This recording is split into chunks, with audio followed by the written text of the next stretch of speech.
اپنے مسائل کو حل کرنے کے لیے سبسکرائب کریں آپ کے مسائل کا حل۔ معروف کرکٹر وسیم اکرم کی حج کے دوران رمی کرتے ہوئے کنکر مارنے کی ویڈیو آئی ہے جو کہ بولنگ کراتے ہوئے کر رہے ہیں، کیا یہ دین کا مذاق نہیں ہے؟ دیکھو، میرا سعید انور بھائی سے رابطہ ہوا تھا اسی بارے میں۔ سعید انور ہے نا، وہ بھی کرکٹر تھے نا، آج کل گئے ہوئے ہیں، تبلیغ میں وقت لگاتے ہیں بہت۔ تو وسیم اکرم اور سعید انور ایک ہی تھے، تو انہوں نے مجھے بتایا کہ وسیم اکرم کا مقصد کوئی توہین یا مذاق نہیں تھا۔ وسیم اکرم نے اپنے خیال کے مطابق یہ سمجھا کہ شاید مجھے اس سے زیادہ ثواب مل جائے گا۔ نیت اس بندے کی ٹھیک تھی، شاعر اسلام کا کوئی مذاق اڑانا مقصود نہیں تھا۔ تو ہم یہی کہیں گے کہ جو طریقہ شریعت نے رمی کا بتایا ہے وہی طریقہ اختیار کرنا چاہیے، اس کے علاوہ کوئی اور طریقہ اختیار کرنا جائز نہیں ہے۔ لیکن جب ایک بندے کی نیت ٹھیک ہے، جذبہ ٹھیک ہے، تو پھر جتنی غلطی ہے اتنی غلطی بتانی، اتنی کو غلط کہنا چاہیے، اس کو بڑھا چڑھا کے بیان نہیں کرنا چاہیے۔ تو اتنی ایک دفعہ ایک کمنٹ کافی ہے کہ وسیم اکرم بھائی کو بس یہ بتا دیا جاتا کہ حضرت آپ کا جذبہ اپنی جگہ، لیکن آئندہ آپ ایسا نہ کیجیے گا، علماء بتا دیں، بس کافی ہے۔ پوری قوم جب کسی کے پیچھے ہاتھ دھو کے پڑتی ہے نا، ایسا لگتا ہے ان کے پاس اس کے علاوہ، وہ اگلا کہے گا کاش میں حج کرنے نہ آتا۔ دیکھو، نبی کریم صلی اللہ علیہ وسلم کے دور میں بھی ہمیں غلطیوں کی مثالیں ملتی ہیں۔ نبی نے کیسے تنبیہ کی ہے؟ امام رکوع میں جائے، ہمیں حکم یہ ہے کہ وہیں سے رکوع میں نہ چلے جاؤ، صف میں شامل ہو، رکوع مل جائے تو ٹھیک ہے، نہیں تو ایک رکعت بعد میں پڑھ لو، یہی ہے نا۔ لیکن صحابی سے ایسا نہیں ہوا، امام رکوع میں تھا، صحابی مسجد میں دور سے ہی رکوع میں چلے گئے، ٹھیک ہے نا۔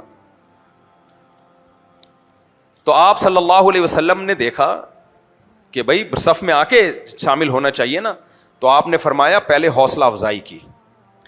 دیکھو کیسی بہترین تعلیم ہے، غلطی کو غلط بھی کہا نبی نے، لیکن چونکہ ان کی نیت بری نہیں تھی تو ان کی حوصلہ افزائی کی۔ فرمایا زادک اللہ حرصاً، تمہاری جو جماعت کی نماز میں شامل ہونے کی حرص ہے اللہ اور بڑھا دے، یعنی تمہیں اتنی حرص ہے کہ ایک رکعت بھی نہ نکل جائے تو وہیں سے رکوع میں شامل ہو گئے، یہ حرص اللہ اور بڑھا دے، یعنی حوصلہ افزائی کی۔ ماشاءاللہ ماشاءاللہ، بہت ویل ڈن۔ لیکن آگے فرمایا لا تعید، یہ دوبارہ نہیں کرنا۔ صحیح ہے، یہ غلطی، کتنی پیارا انداز ہے نصیحت کا۔ ہم لوگ ہوتے ہیں بولتے ہوئے تو نے کبھی مجھے دیکھا یا کسی اور کو دیکھا وہیں سے رکوع میں شامل ہو جائے ہیں؟ اس لیے آتا ہے مسجد میں، پہلے باہر جا کسی سے نماز کا طریقہ سیکھ کیا، پھر آنا، نکل یہاں سے۔ تو یہ نبی کے اخلاق نہیں ہے۔ نبی نے ان صحابی کی غلطی کو غلط بھی کہا، لیکن اس غلطی کی بیس اچھی تھی تو اس بیس پہ آپ نے ان کی حوصلہ افزائی بھی کی۔ فرمایا زادک اللہ حرصاً، تمہاری جو جماعت کی نماز میں شامل ہونے کی حرص ہے نا، لالچ ہے، اللہ اس لالچ میں اور اضافہ کرے۔ لیکن پھر آگے فرمایا لا تعید، دوبارہ نہیں کرنا ہی۔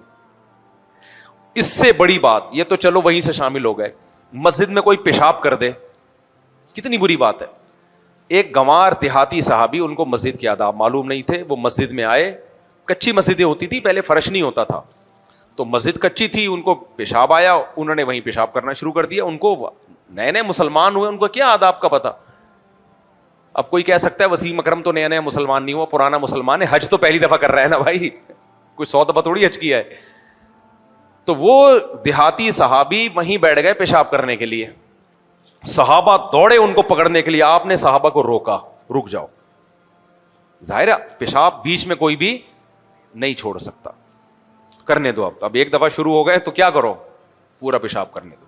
وہ پیشاب کر کے تسلی سے نبی نے ان کو بلایا، اور پھر محبت سے، وہ صحابی کہتے ہیں میں نے اس سے زیادہ اچھے اخلاق والا، آپ سے زیادہ اچھے اخلاق والا میں نے کوئی بھی نہیں دیکھا۔ آپ صلی اللہ علیہ وسلم نے فرمایا یہ ہماری مسجدیں ہیں جو اس قابل نہیں ہے کہ ان میں گندگی کی جائے، مطلب ہی کہ آئندہ احتیاط کرو۔ پھر آپ نے حکم دیا صحابہ کو اس جگہ کو پاک کرنے کا۔ ہم تو کہتے ہیں خود ہی پاک کر تو ہمیں نبی کی سیرت میں ملتا ہے۔ اب آرام سے ایک دفعہ بتا دیا جائے بھائی ایسا کرنا بہتر نہیں ہے، بس کافی ہے۔ پیچھے پڑ گئے بندوقیں لے کے، توپیں لے کے،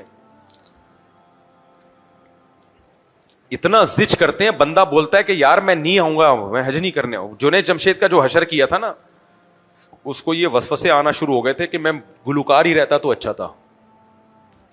یعنی شیطان ایسے موقع پہ یہ وسوسے ڈالتا ہے، آئے نہیں تھے لیکن ایک مثال دے رہا ہوں کہ آنا شروع ہو سکتے ہیں ایسے آدمی کو۔ کہ یار میں گلوکار ہی ٹھیک تھا, میں دین پہ آگے پھنس گیا ہوں. میں شادیوں میں لفافہ نہیں لیتا. کتنی شادیاں کی ہیں جو شادیوں میں لفافہ نہیں لیتا. اچھا دیتا, غلط رسم کی وجہ سے گھر والے کہتے ہیں کنجوس اور بخیل ہو, کوئی بات نہیں, کہنا تو نہیں دیا کرو لفافے. جاؤ دولہا کے خرچے پہ کھا کے آؤ. دولہا ایسا نالائق ہوتا ہے کم بخت, ولیمے پہ جتنا خرچہ کرتا ہے لفافوں میں اس سے ڈبل وصول کرتا ہے, وہ ڈبل وصول کرتا ہے. اس لیے مت دیا کرو لفافے. جاؤ بولو تیرے خرچے پہ کھاؤں گا, تاکہ آئندہ پھر وہ اپنی حیثیت کے مطابق ولیمہ کرے. یہ غلط رسم ہے یار لفافوں کی, ختم کرو اس کو. آپ سے کوئی شخص دویم نمبر پر محبت کرے اور اول نمبر پر حضرت ابراہیم سے کرے, ایسا کرنا جائز ہے؟ آپ صلی اللہ علیہ وسلم سے کوئی شخص, بھائی اللہ کے نبی سے خود بخود اول نمبر کی محبت ہوگی. محبت کی دو قسمیں, ایک طبعی اور ایک عقلی. طبعی محبت کسی سے بھی زیادہ ہو سکتی ہے, لیکن عقلی محبت ہمیشہ مسلمان کو اللہ اس کے رسول سے زیادہ ہوتی ہے. یہ پورا ایک ٹاپک ہے, کسی وقت ڈیٹیل سے میں اس کو بتاؤں گا. یہ آپ کو وہم ہے کہ مجھے حضرت ابراہیم سے جو محبت ہے وہ نبی سے بھی زیادہ ہے, یہ وہم ہے آپ کو. حقیقت میں آپ کو اللہ کے نبی سے محبت ابراہیم علیہ السلام سے زیادہ ہے, یہ میں گواہی دے رہا ہوں. آپ کو ایسا لگ رہا ہے لیکن حقیقت ایسی نہیں ہے. قرض دار قرض ادا نہ کرے اور قربانی کرے تو یہ جائز ہے. قربانی تو ہو جائے گی لیکن قرض ادا کرے. بھائی اگر کسی کی بیوی, کیا لکھا ہے آگے, اتنا شخص لفظ بیوی کے بارے میں لکھا ہوا ہے جو سمجھ میں ہی نہیں آ رہا. ہاں بیگم قریب نہیں آنے دے رہی میاں کو, شادی کر لو بھائی پھر, اور کیا مسئلہ ہے, شادی کر لو. اچھا میرا نام فہد ہے, میری عمر 28 سال ہے. میرے باپ مجھے پیدا ہوتے ہی چھوڑ کر چلے گئے تھے. میری والدہ کو میری پیدائش کے تیسرے دن ڈیورس دے دی تھی. اچھا یہ جو لوگ کہتے ہیں نا میرے والد مجھے پیدا ہوتے ہی چھوڑ کے چلے گئے تھے, ہو سکتا ہے چلے گئے ہوں, لیکن یہ والد سے مل کے بھی پوچھ لیں ایک دفعہ کہ کیا واقعی آپ نے چھوڑا تھا یا آپ سے ہمیں چھین لیا گیا تھا. بہت دفعہ مائیں اپنے بچے کو باپ سے الگ کر دیتی ہیں. زندگی بھر باپ ملنے کی کوشش کرتا ہے, ملواتی نہیں ہے, اور بچے کو یہ سمجھا رہی ہوتی ہیں دیکھو تمہارا باپ تم سے ملنے نہیں آتا. تو جب بچہ بڑا ہو جائے نا, سمجھدار ہو جائے, تو یہ اس کی ذمہ داری ہے کہ اپنے باپ کو تلاش کرے. یہ کلپ چلا دینا اس پہ, اور تلاش کر کے اس سے پوچھے کہ کیا واقعی آپ نے مجھے چھوڑا بھی ہے یا نہیں. ہو سکتا ہے وہ آپ کی یاد میں رو رو کے پاگل ہو گیا ہو. تو اس لیے نہ ماں کے خلاف جاؤ نہ باپ کے خلاف جاؤ. ون سائیڈڈ بات سن کے کبھی بھی ایک دوسرے کے خلاف نہیں ہو. بعض دفعہ الٹا بھی ہوتا ہے معاملہ. ہوتا یہ ہے کہ باپ چھین لیتا ہے بچوں کو ماں سے, اور ماں بالکل اس کو ٹھڈا مار کے باہر نکال دیتا ہے. گاؤں دیہاتوں میں قانون وانون تو کوئی ہے نہیں, کوئی عورتوں کو کورٹ کا بھی پتہ نہیں ہوتا. پھر یہی باپ, ایسے کیسز کم ہوتے ہیں, زیادہ تر تو یہ ماؤں کی طرف سے ہی ہوتا ہے.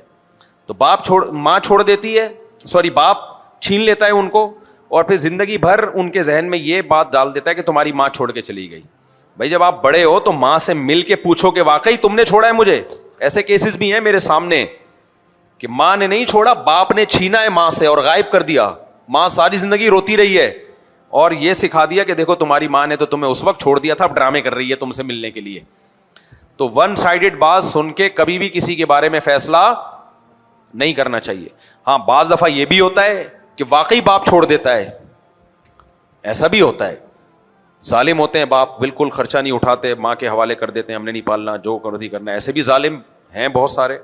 تو تینوں طرح کے کیس ہوتے ہیں, لیکن یہ آپ نے ایک طرف کی بات سن کے کبھی بھی فیصلہ نہیں کرنا. جب تک دوسری پارٹی سے ملو نہیں, صورتحال سمجھو نہیں, اس وقت تک ون سائیڈڈ بات سن کے کبھی بھی نہیں فیصلہ ہوتا کہ کون صحیح ہے کون غلط ہے.